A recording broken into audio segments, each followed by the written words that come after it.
हिमाचल चुनाव से जुड़ी बड़ी खबर हम आपको बता दें। बीजेपी ने अपनी दूसरी लिस्ट जारी कर दी है। दूसरी सूची में बाकी बचे 6 नाम बीजेपी ने जारी कर दिए हैं। देहरा से रमेश धवाला को टिकट यहां पर मिला है। ज्वालामुखी से रविंद्र सिंह रवि को टिकट और कुल्लू से महेश्वर सिंह को यहां पर टिकट दिया गया है। बड़सर से माया शर्मा को टिकट मिला है। हरेलू से यहां पर प्रोफेसर राम कुमार को टिकट दिया गया है। रामपुर से कौल नेगी को टिकट दिया गया है। तो ये बड़ी और अहम खबर हम आपको बता रहे हैं। बीजेपी ने बाकी बची सीटों पर भी नामों का ऐलान कर दिया है। आपको बता दें कि बीजेपी ने पहले 62 सीटों पर प्रत्याशियों के नाम का ऐलान किया था। उसके बाद अब बीजेपी ने बाकी की 6 सीटों पर भी उम्मीदवार के नाम का ऐलान कर दिया है। तो बीजेपी ने अपनी दूसरी लिस्ट जारी की है और 6 नामों की घोषणा यहां पर कर दी गई है। देहरा से रमेश धवाला को टिकट यहां पर दिया गया है। खासकर जो शहरी क्षेत्र थे वही बाकी थे। बाकी जगहों पर बीजेपी ने अपने नामों का ऐलान कर दिया था। ज्वालामुखी से भी रविंद्र सिंह को टिकट दिया गया है। कुल्लू से महेश्वर सिंह को यहां पर टिकट दिया गया है। काफी मंथन के बाद बीजेपी ने इस बार टिकटें दी है। बड़सर से माया शर्मा को यहां पर टिकट मिला है। वहीं आपको बता दें इस दौरान हरोली से प्रोफेसर राम कुमार को यहां पर टिकट दिया गया है। तो बीजेपी की दूसरी लिस्ट जारी हो गई है। रामपुर से कौल नेगी को यहां पर प्रत्याशी बनाया गया है। इसी खबर पर ज्यादा जानकारी और अपडेट के लिए बात करेंगे। शिमला ब्यूरो प्रदीप ठाकुर हमारे साथ जुड़ चुके हैं। प्रदीप, एक तरह से देखा जाए तो शहरी जो क्षेत्र हैं वही बाकी थे। 6 सीटों पर अब बीजेपी ने नामों का ऐलान कर दिया है। दूसरी लिस्ट जारी हो गई है। पूरी जानकारी।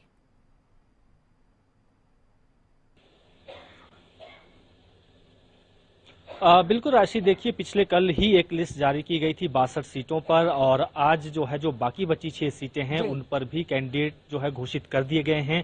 तो ऐसे में भाजपा ने 68 की 68 सीटों पर अब अपने उम्मीदवार घोषित कर दिए हैं। अब उनकी नॉमिनेशन की प्रक्रिया शुरू होने वाली है। काफी माथापच्ची करनी पड़ी भाजपा को यहाँ, और खासतौर पर जो 6 सीटें बची हुई थी उसमें काफी विरोध भी जो है वो झेलना पड़ रहा था।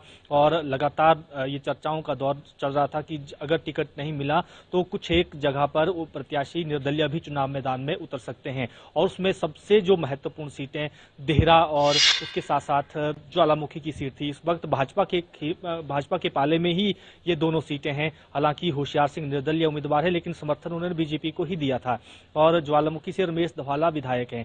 लेकिन अब जो आज जो इन सीटों पर कैंडिडेट घोषित किए गए हैं उसमें एक बदलाव ये देखने को मिला कि रमेश धवाला की सीट बदलकर देहरा की गई और देहरा से जो पूर्व में प्रत्याशी रहे हैं उनकी सीट रविंद्र सिंह रवि, वो ज्वालामुखी की सीट उनको दी गई है। वहां से उन्हें चुनाव मैदान में उतारा गया है। कुल्लू में काफी संशय जो है वो चल रहा था कि क्या महेश्वर सिंह को टिकट दिया जाता है या फिर उनके बेटे को टिकट दिया जाता है हितेश्वर सिंह को, कि हितेश्वर सिंह बंजार में सक्रिय थे। लेकिन बंजार से सुरेंद्र शौरी को जब पिछले कल सूची आई, सुरेंद्र शौरी को टिकट दे दिया गया था। तो ऐसे में अब ये क्यास लगाए जा रहे थे कि जो उनके बेटे लगातार विरोध कर रहे थे कि अब मैं निर्दलीय चुनाव मैदान में उतरूंगा, तो हो सकता है कि उस डैमेज को कंट्रोल करने के लिए फिर से जो है यहाँ पर महेश्वर सिंह को चुनाव मैदान में उतारा गया है। बड़े नेता हैं, कदावर नेता हैं कुल्लू जिला में। हालांकि पूर्व में हिलोपा हिमाचल लोक पार्टी भी उन्होंने बनाई थी और खुद की सीट जीती थी उस वक्त उसी कुल्लू सदर से।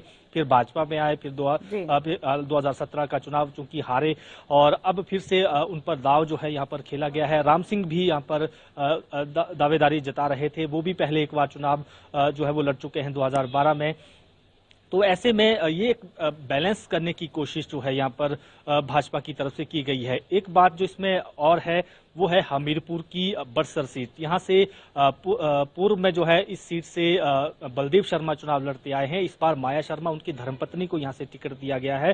प्रोफेसर प्रेम कुमार धूमल के करीबी परिवारों में से इनको गिना जाता है, उनके काफी करीबी लोगों में इनको गिना जाता है। तो और कौल नेगी जो रामपुर से जिन्हें टिकट दी गई है, ये वर्तमान में मुख्यमंत्री जयराम ठाकुर के काफी करीबी हैं। मुख्यमंत्री पहले भी इनके नाम का ऐलान जो है वहां पर कर चुके थे कि अब कौल नेगी रामपुर की जनता की सेवा करने वाले हैं। इस पर भी विवाद चल रहा था क्योंकि प्रेम सिंह दरैक यहाँ से पहले चुनाव लड़ते आए हैं और इस बार उनका टिकट काट दिया गया है। तो ये बदलाव जो है वो काफी फेरबदल हम कह सकते हैं कि देखने को मिला। तो कुल मिलाकर जो 68 सीटों पर अब नाम घोषित हो चुके हैं, बहुत सारे नए चेहरे हैं, उनको मौका दिया गया है। 6 महिलाएं हैं, उनको भी मौका दिया गया है। 10 सिटिंग विधायक हैं, उनके टिकट जो हैं वो काटे गए हैं। तो ये तमाम हम कह सकते हैं कि यह चीजें जो देखने को मिल रही थी कि अब इस बार क्या हो सकता है, किस तरह के कैंडिडेट भाजपा की तरफ से दिए जा सकते हैं। तो भाजपा ने प्रयोग करने की कोशिश भी की है और पुराने नए और सिटिंग विधायक जो हैं कुछ को रिपीट किया गया, कुछ को उनके टिकट काट दिए गए। तो एक बैलेंस बनाने की कोशिश अपनी तरफ से भाजपा ने जरूर की है। इसमें सफल कितनी होती है ये देखने वाली बात होगी। जी राशि, कहीं ना कहीं मंथन भी काफी देर तक चला और उसके बाद आंतरिक मतदान और अब ये सूची जारी हुई है। समीकरण किस तरह के बनेंगे ये तो देखने वाली बात होगी। प्रदीप बने रहेगा हमारे साथ। तो एक तरह से देखा जाए बीजेपी की पूरी 68 सीटों पर उम्मीदवारी तय हो गई है, यानी कि 68 नामों का ऐलान बीजेपी ने कर दिया है। इधर शिमला की अगर हम बात करें तो कुसुम्पटी में बगावती तेवर जो है वो शांत हुए हैं। पूर्व प्रत्याशी विजय ज्योति सेन के घर सुरेश भारद्वाज पहुंचे। वर्करों के साथ बैठक में उन्होंने निर्णय लिया है सुरेश भारद्वाज का विधानसभा क्षेत्र में स्वागत होगा। कुसुम्पटी विधानसभा क्षेत्र से चुनाव लड़ेंगे सुरेश भारद्वाज। निर्दलीय चुनाव मैदान में नहीं उतरेंगी विजय ज्योति सेन। विजय ज्योति सेन ने साथ देने का यहां पर भरोसा दिया है।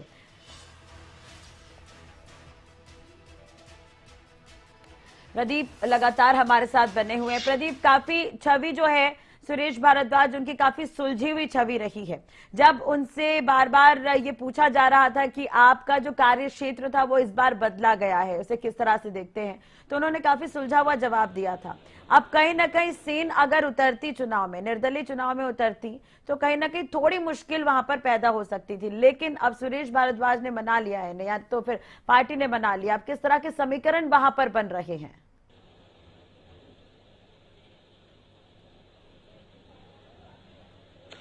बिल्कुल राशि, देखिए जो बड़े और सुलझे हुए नेता होते हैं उनकी पहचान ही यही होती है। पिछले कल भी जिस तरह से उनके वर्कर लगातार उनके घर आ रहे थे, वो लगातार उनसे मिल रहे थे और उसके बाद उनसे भी जब पूछने की हमने कोशिश की कि क्या आप इसको लेकर, इस टिकट आवंटन को लेकर कहेंगे, उनका टिकट बदला गया है, तो उनका भी यही सुलझा हुआ जवाब था कि हाईकमान को जो लगा वो चीजें हुई हैं।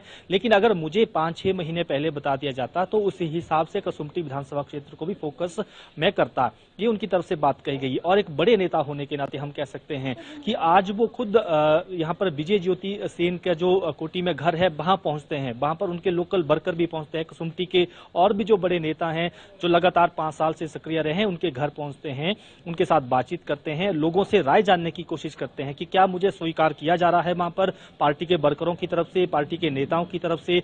लेकिन एक बड़े नेता जब घर पहुंचते हैं तो जाहिर सी बात है कि जो दूसरे नेता होते हैं वो उनका सम्मान करते हैं और ये हुआ भी आज। हालांकि पिछले कल देखा गया था कि विजय ज्योति सेन ने ऐलान कर दिया था, सोशल मीडिया में भी उन्होंने वो पोस्ट डाली थी कि अब मैं चुनाव लड़ूंगी, निर्दलीय चुनाव यहां से लड़ेंगे। कुसुम्पटी के मान सम्मान की बात है, ये उनकी तरफ से कहा गया था। लेकिन आज जब सुरेश भारद्वाज वहां जाते हैं और मान मनोबल का दौर चलता है, वो मान जाती हैं और कहते हैं कि कुसुम्पटी में उनका स्वागत है, उनके लिए काम करेंगे। सुरेश भारद्वाज भी इस बात का उन्होंने जिक्र किया, जब खुद भी सुरेश भारद्वाज ने कहा कि 5 साल तक एक एक अधिकारी के पास, एक एक नेता के पास विजय ज्योति सेन लोगों के काम लेकर गई है। तो पूरी कोशिश, पूरी मेहनत वो यहाँ पर कर रही थी। लेकिन पार्टी ने भी प्रत्याशित तौर पर मेरा हल्का जो है वो बदला है, जिसके लिए मैं भी मानसिक रूप से तैयार नहीं था। तो ऐसे में पार्टी का आदेश है, उसको मानना है। ये एक तरह से डैमेज कंट्रोल करने की यहाँ जो कोशिश हुई है, तो ऐसे में कह सकते हैं कि एक नया हल्का है। तो यहाँ पर बड़े नेता को उतारने की वजह भी यही थी कि ये सीट भाजपा की झोली में नहीं आ रही थी। तो क्या बड़े नेता के उतारने से कुछ फायदा मिल सकता है, यही शायद संगठन ने भी सोचा होगा। लेकिन देखना ये होगा, क्योंकि फिलहाल के लिए ये जो अब तक का लग रहा था कि गतिरोध जो बना हुआ है, विजय ज्योति सेन चुनाव लड़ सकती हैं, फिलहाल के लिए वो टल गया है। लेकिन आने वाले समय में जब कैंपेन उठेगा, जब प्रचार का दौर शुरू होगा, कितना साथ देते हैं यहाँ के कुसुम्पटी के भाजपा नेता, ये देखने वाली बात होगी। और सुरेश भारद्वाज उनको किस तरह से अपने साथ लेकर चुनाव प्रचार में जाते हैं, किस रणनीति के साथ जाते हैं, इस पर भी सबकी निगाहें रहेंगी। बिल्कुल। और प्रदीप, कहीं ना कहीं कुसुम्पटी के अलावा हम बाकी जगहों को भी देखें, बहुत सारे नए चेहरे हैं जो बीजेपी ने इस बार शामिल किए हैं। तो क्या इस तरह की स्थिति और भी किसी सीट पर नजर आई अभी तक फिलहाल, क्योंकि 68 सीटों पर अब उम्मीदवारी तय हो गई है?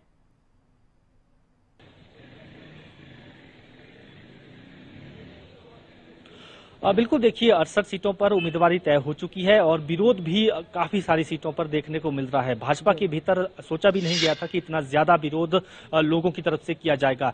किन्नौर की बात करें, वहां पर तेजवंत नेगी वो विरोध में खड़े हो गए हैं क्योंकि सूरत नेगी को वहां से टिकट दिया गया है। कांगड़ा में धर्मशाला में की बात करें तो वहां पर विशाल नेहरिया के समर्थक लगातार विरोध जो है वहां पर जता रहे हैं, वहां पर भी टिकट बदला गया है। तो ऐसी बहुत सारी सीटें हैं जिस पर टिकट बदला गया है, विरोध के सुर वहां पर फूट रहे हैं। बात बंजार विधानसभा क्षेत्र की करें, सुरेंद्र शौरी को टिकट दिया गया है, रिपीट किया गया है उनको, एक विधायक के तौर पर हम कह सकते हैं कि उनको टिकट जो है उनका रिपीट किया गया है। लेकिन वहां पर हितेश्वर सिंह बार बार कह रहे हैं कि मैं निर्दलीय चुनाव लड़ूंगा। अब देखना यह है कि वो नॉमिनेशन कब करते हैं, क्योंकि कल के दिन बचा है और 25 तारीख का दिन है। तो ऐसे में इन 2 दिन में कब वो नॉमिनेशन करते हैं। तो और भी काफी सारी सीटें हैं। मंडी में खुला विरोध प्रवीण शर्मा ने कर दिया है। निर्दलीय उम्मीदवार के तौर पर उतरने का फैसला उन्होंने लिया और पार्टी से इस्तीफा दिया। तो बहुत सारी जगह पर यहाँ पर भाजपा को अभी देखा जा रहा है कि भाजपा को ज्यादा विरोध सहन करना पड़ रहा है और इसको अब मैनेज कैसे किया जाता है, क्योंकि 25 अक्टूबर तक नॉमिनेशन की प्रक्रिया चलेगी, उसके बाद विथड्रॉल की प्रक्रिया शुरू होगी। तो इस दौरान भाजपा जरूर कोशिश करेगी, पूरा केंद्रीय नेतृत्व जो है इस पर कोशिश करेगा कि किसी तरह से उनको मनाया जाए। लेकिन इतना जरूर है कि अगर भीतरघात, बागीपन जो इस वक्त कैंडिडेटों में उम्मीदवारों में देखा जा रहा है, तो उसको अगर कंट्रोल नहीं किया गया, उसको ठीक नहीं किया गया, तो उसका नुकसान भाजपा को जरूर हो सकता है। जी बिल्कुल ठीक है ना। चलिए, बहुत बहुत शुक्रिया प्रदीप तमाम जानकारी और बातचीत के लिए।